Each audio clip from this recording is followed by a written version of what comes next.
There are some writers who use Twitter and they say that tweeting helps them to be better writers. And one of the reasons they say that is because they believe that tweeting creates some sort of external pressure and it pushes them to try harder as writers, essentially, to instead of just saying anything, to try to figure out how to put it into 140 characters, and then how to try and figure out to make sure that it really reaches all their followers, and then to really try and figure out how to make sure that their followers really react to that tweet.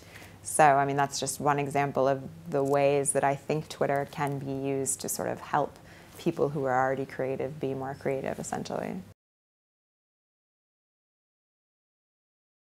As a person who tries to lead in business, I think Twitter is an incredible way to connect with other people, certainly. But it's also an incredible way to find information and to then curate that information and pass it on to other people.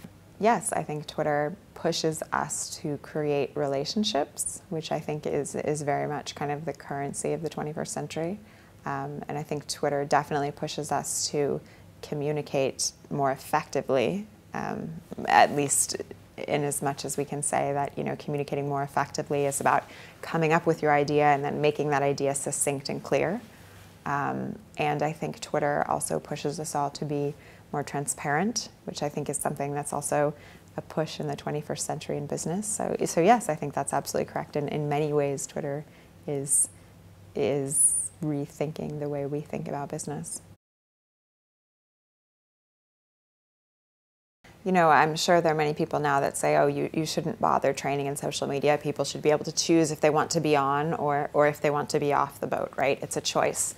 And on one level, I understand that. But then, you know, if you were to go back 10 or 15 years, I'm sure there are people that would have said, well, you know, I choose to be online or I choose to be offline, and it's fine to make both choices. But we've now seen 15 years later that essentially you have to choose to be online if you want to be in sort of our modern professional world, right? So I think social media might end up being the same thing.